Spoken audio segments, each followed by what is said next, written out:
পুজোর আগে বাঙালিদের জন্য আরেকটি সুখবর চলে এলো। সেই সুখবরটি কী?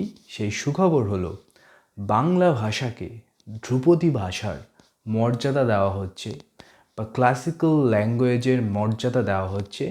সেটা আমাদের সংস্কৃতি মন্ত্রক থেকে ঘোষণা করা হয়েছে। সেই বিষয় নিয়ে আজকে কথা বলবো। বাঙালি হিসেবে নিঃসন্দেহে অত্যন্ত গর্বের বিষয় এটা। এই বিষয়ে কথা হবে। তার আগে আমি আরেকবার সবাইকে স্বাগত জানাচ্ছি এই চ্যানেলে, আপনাদের চ্যানেল দর্পণে, যেখানে আমি ঋতব্রত বিভিন্ন সমসাময়িক বিষয় নিয়ে আলোচনা করি, সেগুলোকে আমার মতো করে বিশ্লেষণ করি এবং আপনাদের সামনে তুলে ধরি। ধ্রুপদী ভাষা বা ক্লাসিক্যাল ল্যাঙ্গুয়েজ, এটা মূলত নির্ধারণ করে আমাদের দেশের সংস্কৃতি মন্ত্রক এবং একটি ভাষা বিশেষজ্ঞ কমিটি। সেখানে 2004 সালে তামিল ভাষাকে প্রথম ধ্রুপদী ভাষার মর্যাদা দেওয়া হয়। 2024 পর্যন্ত মোট 6টি ভাষাকে ধ্রুপদী ভাষার মর্যাদা দেওয়া হয়েছিল ভারতে: তামিল, তেলেগু, মালায়ালাম, কন্নড়, সংস্কৃতি এবং ওড়িয়া ভাষাকে। 2024-এ এসে আরও 5টি ভাষা সেই তালিকায় সংযোজিত হলো, যার মধ্যে অবশ্যই রয়েছে আমাদের প্রাণের ভাষা, আমাদের সবার অন্তরের ভাষা বাংলা। তার সাথে স্থান পেয়েছে অসমীয়া ভাষা, মারাঠি ভাষা, পালি এবং প্রাকৃত ভাষা। একটা কঠোর মানদণ্ড থাকে। এটা তো এমনি এমনি কেউ সিদ্ধান্ত নেন না, তার একটা লজিক থাকে, তার একটা ক্রম থাকে এবং তার একটা মানদণ্ড থাকে। সেই মানদণ্ড কিন্তু চেঞ্জ হয়েছে 2004 সালে, 5 সালে, 9 সালে চেঞ্জ হয়েছে। এবং 2024 সালে যে মানদণ্ড ছিল সেখানে কিছু মূল সেটাকে মাপকাঠি ছিল। প্রথম মাপকাঠি যেটা ছিল যে ভাষা ধ্রুপদী ভাষা হবে তার 1500 থেকে 2000 বছরের একটা ইতিহাস থাকতে হবে, তার প্রাচীনতম নথি এই 1500 থেকে 2000 বছরের পুরনো হতে হবে। তারপর যে আরেকটি মাপকাঠি বা মানদণ্ড ছিল সেটা হচ্ছে সেই ভাষায় এপিগ্রাফিক্যাল এবং শিলালিপি থাকতে হবে। পুরনো এপিগ্রাফিক্যাল শিলালিপি 1500-2000 বছরের পুরনো। তার সাথে সাথে জ্ঞানমূলক রচনা থাকতে হবে, গদ্য রচনা থাকতে হবে এবং সেই ভাষায় একটা সাংস্কৃতিক ঐতিহ্য থাকতে হবে। এই যে এত বছর ধরে সেই ভাষা নিয়ে চর্চা হতে হবে, সেই ভাষা আমাদের সংস্কৃতির একটা ঐতিহ্য হয়ে যাবে, সেটাই প্রত্যাশিত এবং সেই ভাষাকে সেই মানদণ্ডে উত্তীর্ণ হতে হবে। স্বাভাবিকভাবেই সেই ভাষার এখন যে ভাষা, আদি ভাষার সাথে আধুনিক ভাষার একটা ফারাক থাকতেই পারে, কারণ ভাষার বিবর্তন হয়, সেটা গ্র্যান্টেড হবে এবং পরবর্তীকালে কোনো শাখা থেকে সেটা বিচ্ছিন্ন হতে পারে। কিন্তু তার একটা বিবর্তনের ইতিহাস থাকতে হবে, তার একটা চর্চার ইতিহাস থাকতে হবে, তার একটা সাংস্কৃতিক বা সভ্যতার ঐতিহ্যের সাথে সম্পৃক্ততা থাকতে হবে। এইসবের নিরিখে একটা মানদণ্ড তৈরি করা হয় এবং তারপর এই অ্যাপ্লিকেশন অ্যাপ্রুভড হয় এবং আলটিমেটলি একটি ভাষাকে ধ্রুপদী ভাষা হিসেবে পরিগণিত করা হয়। এবার এই একটি ভাষা যদি ধ্রুপদী ভাষা হয় ভারত সরকার দ্বারা, তাহলে সেই ভাষার লাভ কী হবে বা সেই ভাষাভাষী মানুষের লাভ কী হবে? দেখুন, বিষয়টি আমরা সহজেই বুঝতে পারছি। এটা কিন্তু সম্মানের সাথে জড়িত। এখান থেকে যে খুব আর্থিক লাভ হচ্ছে সেটা নয়, কিন্তু একটা সম্মানের সাথে এর সরাসরি যোগাযোগ রয়েছে। বাংলা ভাষা অত্যন্ত মিষ্টি একটি ভাষা, অত্যন্ত উন্নত একটি ভাষা এবং অত্যন্ত ঐতিহ্যশালী একটা ভাষা। সেই ভাষা যখন এরকম সম্মান পায় তখন সত্যি গর্বে বুক ভরে ওঠে।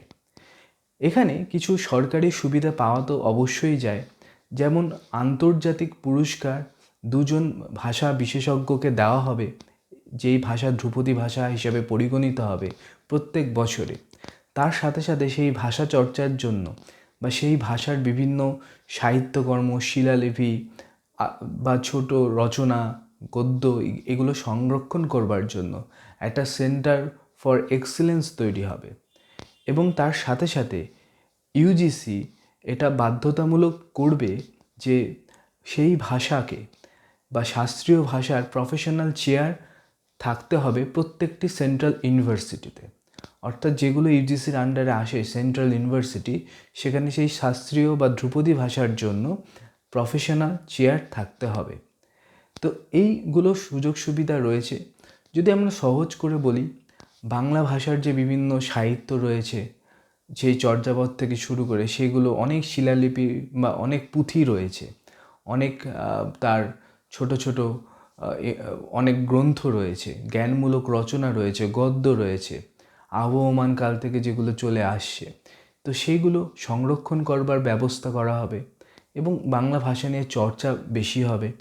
আন্তর্জাতিক স্তরে বাংলা ভাষার দর আরেকটু হয়তো বাড়বে।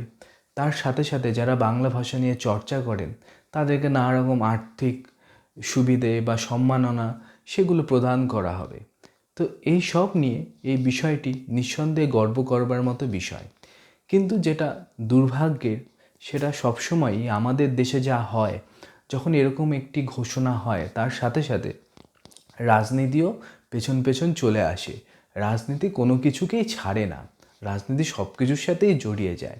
যখন বাংলা ভাষাকে ধ্রুপদী ভাষা হিসেবে স্বীকৃতি দেওয়া হলো, তার ক্রেডিট নেওয়ার জন্য কিন্তু আমাদের শাসক পক্ষ, আমাদের রাজ্যের যে শাসক পক্ষ, তারাও ঝাঁপিয়ে পড়েছে, একই সাথে যারা বিরোধী তারাও ঝাঁপিয়ে পড়েছে।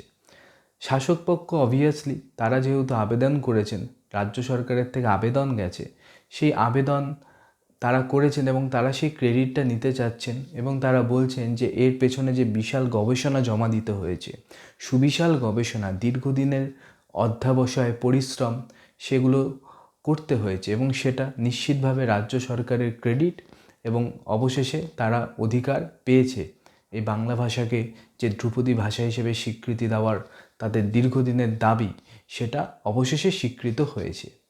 একই সাথে যারা বিরোধী বর্তমানে, তারা বলছে যে দেশের প্রধানমন্ত্রী পুজোর আগে বাঙালিকে তার শ্রেষ্ঠ উপহার দিল এই স্বীকৃতি দিয়ে। কিন্তু বিষয়টা হচ্ছে, এটা তো নিশ্চিত যে আমাদের রাজ্যের কিছু গবেষক অসাধারণ কাজ করেছেন এবং তাদের দীর্ঘদিনের অধ্যবসায়, পরিশ্রমের ফল এটা। কিন্তু এটা নিয়ে কেউ যদি রাজনৈতিক ক্রেডিট নেয়, আমার মনে হয় সেটা উচিত হবে না। বাংলা ভাষা এতটাই মিষ্টি ভাষা, এতটাই উন্নত ভাষা, এবং বাংলা ভাষায় কারা কারা লিখেছেন আমরা যদি দেখি, সেই চর্যাপদের সময় থেকে আজ পর্যন্ত কত গুণী মানুষ বাংলা ভাষায় লিখেছেন, বাংলা ভাষায় সাহিত্য চর্চা করেছেন এবং বাংলা ভাষাকে ঋদ্ধ করেছেন। সেই ভাষার তো এই স্বীকৃতি পাওয়াটা অধিকারের মধ্যে পড়ে এবং এটাই স্বাভাবিক। সেটার জন্য যদি অপ্রয়োজনে কেউ ক্রেডিট নেয়, কোনো রাজনৈতিক দল বা কোনো রাজনৈতিক ব্যক্তি ক্রেডিট নেয় বা নিতে চান, আমার মনে হয় সেটা সঠিক হবে না। বাংলা ভাষা নিজ গুণে সম্পৃক্ত এবং নিজের গুণের জোরেই বাংলা ভাষা এই সম্মান পেয়েছে, এটাই আমার বিশ্বাস। এবার পরিশেষে একটা কথা অবশ্যই বলবো, বাঙালি বাংলায় কথা বলেন এবং সেই বাংলা ভাষা আন্তর্জাতিক স্তরে স্বীকৃত, সেটা আমাদেরকে একটি নোবেল প্রাইজ পর্যন্ত দিয়েছে। বাংলা ভাষায় কত প্রথিতযশা লেখক লিখেছেন, কত অবিস্মরণীয় কালজয়ী সৃষ্টি হয়েছে, তৎসত্ত্বেও ভাবতে অবাক লাগে আমরা আজকে গর্বিত হচ্ছি ঠিকই, কিন্তু আমাদের জেনারেশনের একটা অংশ বাংলা ভাষায় কথা বলতে লজ্জিত বোধ করে। তারা যখন বিভিন্ন মলে যান বা বড় বড় মাল্টিপ্লেক্সে যান, তখন তারা বিনা কারণেই ইংরেজিতে কথা বলে। দুজন বাঙালি ইংরেজিতে কথা বলছে, কারণ ইংরেজি বললে নাকি দর বাড়ে। এটা কিন্তু নয়, বাঙালি বাংলা ভাষায় কথা বলবে, সেটাই স্বাভাবিক। এখন আপনি যদি ব্যাঙ্গালোরে থাকেন বা চেন্নাইয়ে থাকেন, সেখানে কমিউনিকেশনের জন্য, যাতে আপনার কথা সে বুঝতে পারে, তার কথা আপনি বুঝতে পারেন, তার জন্য একটা ইন্টারমিডিয়েট মিডিয়াম হিসেবে ইংলিশ ঠিক আছে। কিন্তু বাংলায় আমরা বাংলা ছাড়া কেন কথা বলবো? ইংরেজিতে কথা বললে যে দর বাড়ে, ইংরেজিতে কথা বললে যে আভিজাত্য বাড়ে, এই যে একটা কলোনিয়াল মেন্টালিটি আমাদের মধ্যে এখনও রয়ে গেছে, সেটা কিন্তু লজ্জার। আপনারা বুঝতেই পারছেন যে বাংলা ভাষার অবদান বা বাংলা ভাষার ঐতিহ্য বা বাংলা ভাষার আভিজাত্য কিন্তু কিছু কম নয়। সেজন্য আসুন আমরা অপ্রয়োজনে অন্য ভাষায় কথা বলা থেকে বিরত থাকি। বাঙালি বাঙালির সাথে বাংলায় কথা বলবে, এটাই স্বাভাবিক। আজকের দিনের প্রজন্মের বা আজকের জেনারেশনের অনেকে বাংলায় কথা বলতে চান না, এটা কিন্তু খুব বাজে জিনিস। এটা কিন্তু ধীরে ধীরে বাংলা ভাষাকে শেষ করে দেবে। বাংলায় গর্বিত হয়ে কথা বলুন, বাংলায় ভালোবেসে কথা বলুন, কারণ এর মতো মিষ্টি ভাষা সত্যিই পাওয়া যায় না। মাতৃভাষা মাতৃদুগ্ধ সম, আর বাঙালি বাংলা ভাষায় কথা বলবে, এটাই তো স্বাভাবিক। সেই জন্য এই ভিডিওর মাধ্যমে আজকের এই শুভ দিনে, যেই দিন বাংলা ভাষাকে এত বড় স্বীকৃতি দেওয়া হলো, সেদিন একটা কথা আমরা নিশ্চয়ই পণ হিসাবে বিবেচনা করতে পারি যে বাংলা ভাষাকে আমরা বাঁচিয়ে রাখবো, বাংলা ভাষায় কথা বলবো এবং বাংলা ভাষায় কথা বলে আমরা সবাই গর্বিত হব। এটাই ছিল আজকের নিবেদন। যদি আমার চ্যানেলটি ভালো লাগে, আমার কথাবার্তা শুনতে আপনাদের ভালো লাগে বা আমার বিশ্লেষণ আপনাদের ভালো লাগে, তবে অবশ্যই চ্যানেলটি সাবস্ক্রাইব করবেন এবং এই চ্যানেলের সাথে থাকবেন। নমস্কার, ভালো থাকবেন, শুভরাত্রি।